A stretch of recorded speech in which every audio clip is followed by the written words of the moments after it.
2 సంవత్సరాలుగా కోవిడ్ వల్ల హిందూ ఏకయాత్ర నిర్వహించుకోలేని పరిస్థితి. 2 సంవత్సరాల తర్వాత ఈసారి హిందూ ఏకయాత్ర నిర్వహిస్తాం. వేలాది మంది హిందూ బంధువులందరూ కూడా ఈ హిందూ ఏకయాత్ర వచ్చి కరీంనగర్ జిల్లాలో కానీ తెలంగాణ రాష్ట్రంలో కానీ హిందూ సమాజం యొక్క సంఘటన శక్తిని, హిందూ సమాజం యొక్క ఐక్యతా స్ఫూర్తిని చాటి చెప్పేటువంటి ప్రయత్నం చేయడమే లక్ష్యంగా ఈ హిందూ ఏకయాత్ర నిర్వహిస్తూ ఉంది. ప్రతి సంవత్సరము రోజుకు సంవత్సరము పాల్గొనే వారి యొక్క హిందువుల యొక్క సంఖ్య పెరుగుతూ ఉన్నది. ఈసారి కూడా వేలాదిగా హిందువులందరూ కూడా తరలి వచ్చేటువంటి అవకాశం ఉంది.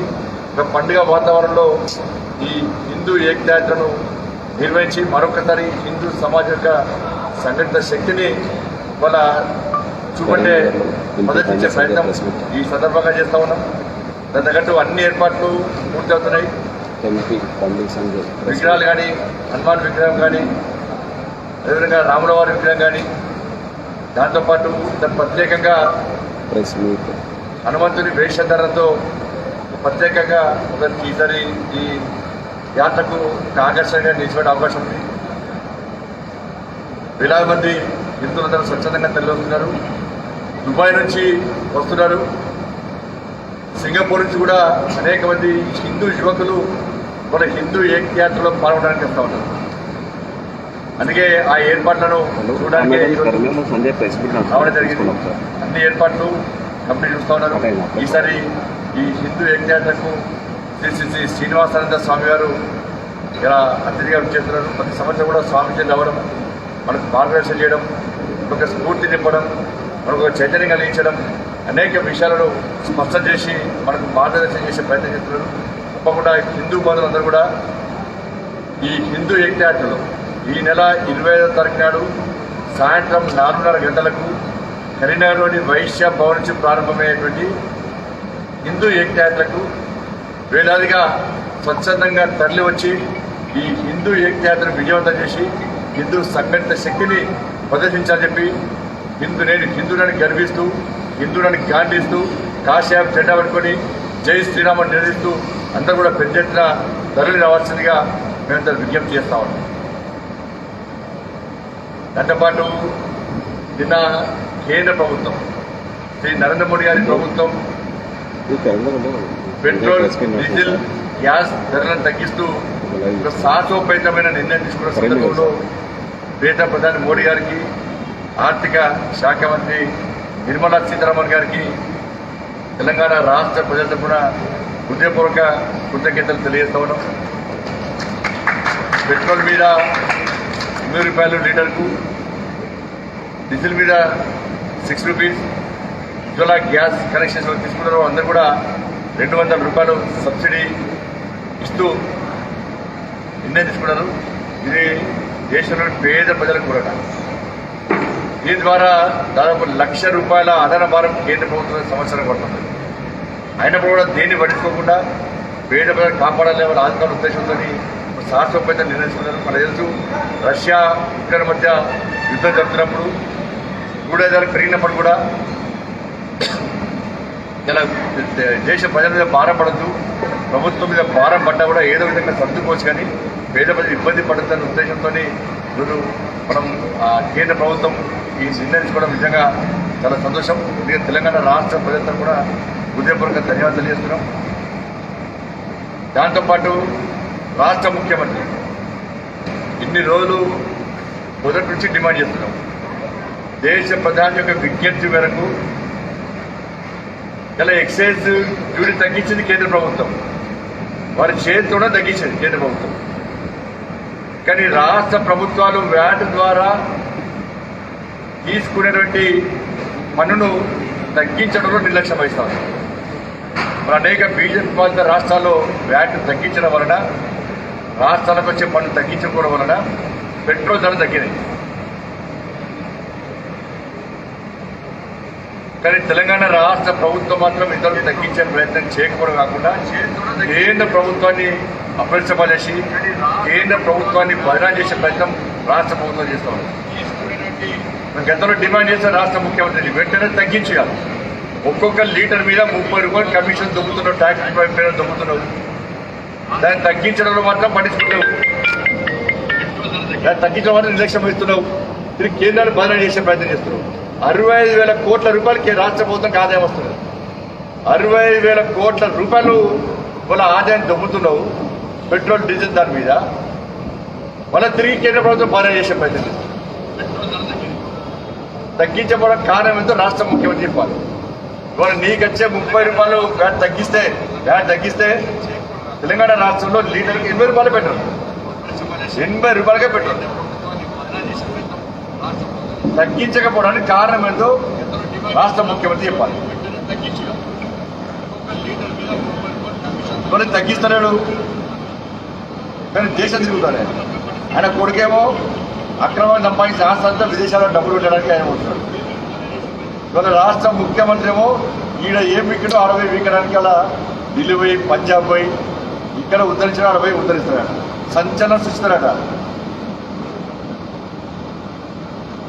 నీ నీ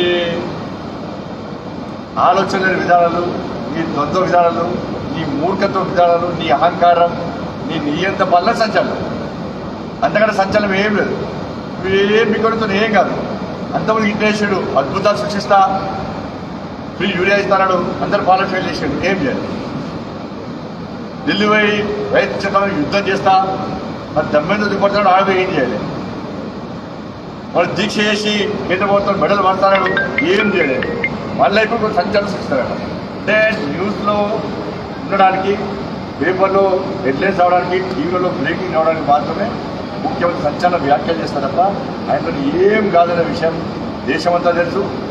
ఏ రాష్ట్ర ముఖ్యమంత్రి జోకర్లకు ఎదుగుతున్నాడా? నేను అడుగుతున్న రాష్ట్ర ముఖ్యమంత్రి ఇయ్యాల నువ్వు దేశం ఎక్కడికి పోయి, ఏ రాష్ట్రానికి పోయి రైతులను ఇక్కడ కూడా ఆదుకుంటా అని చెప్పాను. మరి వాళ్ళు ఇక్కడ నువ్వు వ్యాట్ తగ్గిస్తే తెలంగాణ రాష్ట్రంలో 80 రూపాయలకే పెట్రోల్, డీజిల్ రేట్ తగ్గుతుంది. ఈడ తగ్గిస్తలేవు, 60 పైసలు పడతాంటున్నావు పంజాబ్ బైకేటో. ఈడ జీతాలు ఇచ్చే పరిస్థితి లేదు. ఎందుకు జీతాలు ఇస్తావు చెప్పాలి. నువ్వు పైసలు ఉండి జీతాలు ఇస్తలేవా? ఇప్పుడు ఆర్థిక ఇబ్బందులు ఉన్నాయా? ఇక్కడ ఫస్ట్ రోజు జీతాలు రావాలి. ఇలా 10వ తరగతి వస్తుందా జీతాలు, 15వ తరగతి వస్తుందా గ్యారెంటీ లేదు. ఇచ్చే జీతాలు కూడా ఒక్కరోజు 10వ తారీఖు ఒక జిల్లా జీతం ఇస్తాడు, 11వ తారీఖు ఇంకో జిల్లాకి ఇస్తాడు, 12వ తారీఖు ఇంకో జిల్లాకి ఇస్తాడు. నువ్వు జీతాలు ఇస్తే ఈసారి పడి ఉద్యోగస్తులు ఉపాధ్యాయులు అంటుకుంటారు. నువ్వు జీతాలే ఈసారి వాళ్ళకి ఇస్తుంది కదా. జీతాలు ఇవ్వలేని పరిస్థితి తెచ్చినావు, 60 పైసలు పడతాను. ఇలా పేదలకు పెన్షన్లు ఇస్తాడు. ఒక నెల ఎగ్గొట్టి పెన్షన్ అయిపోయి, ఒక నెల పెన్షన్ ఎగ్గొట్టి ఇవ్వలే. పెన్షన్ ఇచ్చే పరిస్థితి లేదు, 60 వాళ్ళ పైసలు ఇస్తా అంటావు. నువ్వు అనేక పేదలకు చెక్ ఇచ్చావు, అన్ని చెక్ వచ్చాయి. అలా కొండగట్టు బాధ్యత ఉంది. కొండగట్టు ఆర్టీసీ ప్రయాణికులు తెలిపితే ఒక్కరోజు కూడా కనీసం పరామర్శ దాఖలు ఉన్నాయని వాళ్ళ రాష్ట్ర ముఖ్యమంత్రి. ఇలా పంజాబ్ పోతూ ఆర్టీసీ కార్మికులు ఆత్మహత్య చేసుకుని, తెలంగాణ రాష్ట్రం సమైక్య పాలనలో ఆర్టీసీ కార్మికులు ఆత్మహత్య చేసుకుని ఇప్పుడు కూడా మన ఆర్టీసీ కార్మికులు ఆత్మహత్య చేసుకుని మూర్ఖత్వ పాలన, నియంత పాలనలో ఒక్కసారైనా పరామర్శించినావా? ఒక్క కుటుంబాన్ని ఆదుకున్నావా? ఒక్క కుటుంబానికైనా భరోసా కల్పించినావా? పామలో తాగి ఉన్నావు, మైదిలో తాగి ఉన్నావు. ఇలా పంజాబ్ పోయాట, ఇక్కడ ఆర్టీసీ కార్మికులు పడుచుకోలే, బతుకు బర్బాద్ చేస్తావు. ఇవాళ వాళ్ళ పరామర్శించాం, భరోసా కల్పించాం, పంజాబ్ పోతావు. దేశంలో ఎక్కడ కూడా ఇంటర్మీడియట్ విద్యార్థులు ఆత్మహత్య చేసుకోలే. నీ మూర్ఖత్వ పాలన, నీ చాతగాని పాలనలో, నీ నియంత పాలనలో తెలంగాణ రాష్ట్రంలో 27 మంది పసి పాపలు ఆత్మహత్య చేసుకున్నారు. ఒక్క రోజున నీ నోరు తెలిసి మీరు ఆత్మహత్యలు చేసుకోకండి, నేను ఆదుకుంటా, మీకు న్యాయం చేస్తానవా? కనీసం ఒక్కసారి ఒక కుటుంబాన్ని మనోధైర్యం కల్పించలేను. ప్రశ్నించిన తల్లిదండ్రులను లాఠీ చార్జ్ చేసినాడు. అలా పంజాబ్ పోయి వాళ్ళు పరామర్శిస్తాడు. 317 జీవోతోని వాళ్ళ ఉద్యోగ వర్గాలు ఇబ్బంది పెట్టావు. వాళ్ళు ఇబ్బందులు వాళ్ళు ఆత్మహత్యలు చేసుకుంటారు. ఒక్కసారైనా కనీసం ఉద్యోగ ఉపాధ్యాయ వర్గాల నా మూర్ఖతో పాలించవాలని నువ్వు ఆత్మహత్య చేసుకోకని చెప్పి కనీసం పరామర్శలే, సంతాపం ప్రకటించలే, మనవు ధైర్యం కనిపించలే. ధాన్యం కొంటా అని చెప్పి కొనకుండా వరేస్తే ఊరే చెప్తే ఇలా వడ్ల కుప్పల మీద గుండెపోటుతో చనిపడి రైతున్నారు. అనాలోచిత విధానం వల్ల రైతులు ఆత్మహత్య చేసుకున్నారు. 7 సంవత్సరాలు ఒక్క రైతు కుటుంబాన్ని కూడా నువ్వు ఆదుకోలేదు. ఒక్క రైతు కుటుంబాన్ని కూడా కనీసం పరామర్శించలే. ఒక్క రైతు కుటుంబానికి కనీసం భరోసా కల్పించలేను. రైతులు ఆత్మహత్య చేసుకుంటే కనీసం ఆదుకో, నష్టపరాలు ఇవ్వవు. ఇలా పంజాబ్ పోయి పైసలు ఇస్తాను, ఉద్యోగాలు ఇస్తాను, ఇంటికో ఉద్యోగం అన్నావు, నిరుద్యోగ వృత్తి ఇస్తాను. ఈ పాలనలో అనేక మంది నిరుద్యోగ యువత ఆత్మహత్య చేసుకున్నారు, పేద పిల్లలు ఆత్మహత్య చేసుకున్నారు. నీ ముఖానికి ఒక్కసారి కూడా కనీసం ఒక కుటుంబాన్ని కనీసం పరామర్శించలే, ఒక కుటుంబాన్ని మనోదారి చెప్పలే, ఒక కుటుంబాన్ని ఆదుకోలే. మేము పంజాబ్ పోతావు.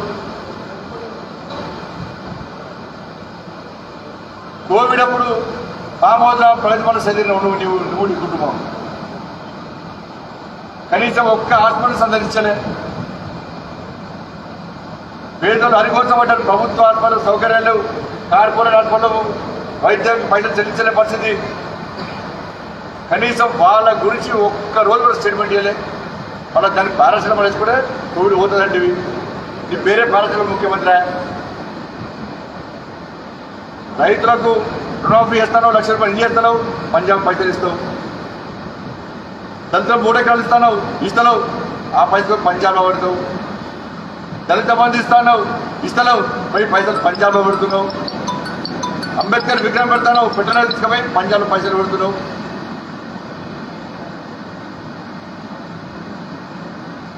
తెలంగాణ రాష్ట్రాన్ని అదోగతి పనిచేసి చిప్ప చెతికిచ్చి ఒక్కొక్కరి పేరు 1 లక్ష రూపాయలు అప్పు చేసి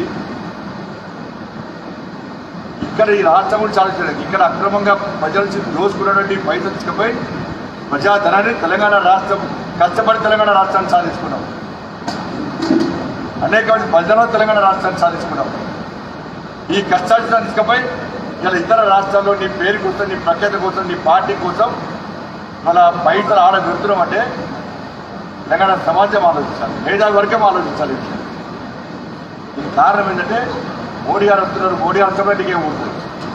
సమతామూర్తి జీఎస్ఎం వారు ఒక మంచి స్ఫూర్తిదాయకంగా ఒక రామానుజుల వారి చరిత్ర అందరికీ అందించాలని ఒక మంచి ఉద్దేశంతో జీఎస్ఎంల వారు ఒక మంచి కార్యక్రమం తీసుకుంటే 3 రోజుల ముందు మంచిగా ఉంటే రాష్ట్ర ముఖ్యమంత్రి ఏం చెప్పిండు, సమతామూర్తి పైసలు మొత్తం నేనే వస్తే పైసలు తీసుకున్నాను. ఈయన ప్రచారం చేసుకొని మోడీ గారు ప్రారంభం చేశాడు. ఇలా మోడీ గారు వస్తే ఈయన ఎవరు చేయకండి, ఎవరు కావాలని చెప్పి సమతామూర్తి విగ్రహం ప్రధానమంత్రి కూడా పోలేదు. ఎందువలన జ్వరం వచ్చింది, సీఓ వచ్చి లెటర్ వచ్చింది. ఆయన కొడుకు ఏం చేస్తాడు, పిఎంఓ నుంచి లెటర్ వచ్చింది రావద్దు అయిపోయాడు. రోజు తెలుసా కేసీఆర్ కూడా అవద్దాలి.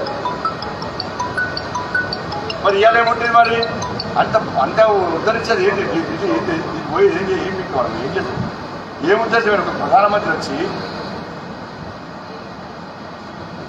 ఈ రాష్ట్రానికి వస్తుంటే కనీసం కలవాలనే ఇంగిత జ్ఞానం లేని కుసంస్కారవి నువ్వు నవ్వుకుంటున్నారు. ఇవాళ చూసి ప్రధానమంత్రి గారికి ముఖం చూపట్లకే చెల్లెళ్ళకనే అలా పంజాబ్ అని పోయి ఢిల్లీ అని పోయి సంచారం సృష్టిస్తా అని చెప్పి ఇటు ఓడమే సంచారం, ఇక్కడ లేకపోవడమే సంచారం, ఇక్కడ తెలంగాణ రాష్ట్రంలో లేకపోవడమే సంచారం.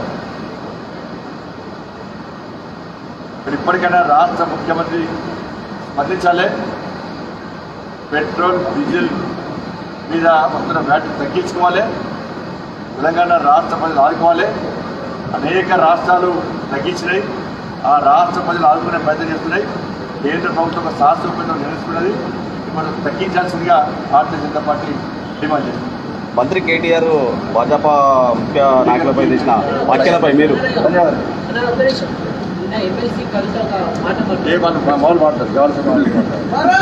హాయ్ ఫ్రెండ్స్, మా టుడే టుమారో యూట్యూబ్ ఛానల్ చూస్తున్నందుకు చాలా థ్యాంక్స్. మరిన్ని లేటెస్ట్ వీడియోస్ కోసం వెంటనే సబ్స్క్రైబ్ చేయండి. అలాగే ఈ బెల్ ని కూడా రింగ్ చేసేయండి. మా నోటిఫికేషన్స్ అన్ని మీ మొబైల్లో వస్తాయి. అలాగే మా వీడియోస్ మీకు నచ్చితే లైక్ చేయండి, షేర్ చేయండి, నచ్చకపోతే కామెంట్ చేయండి.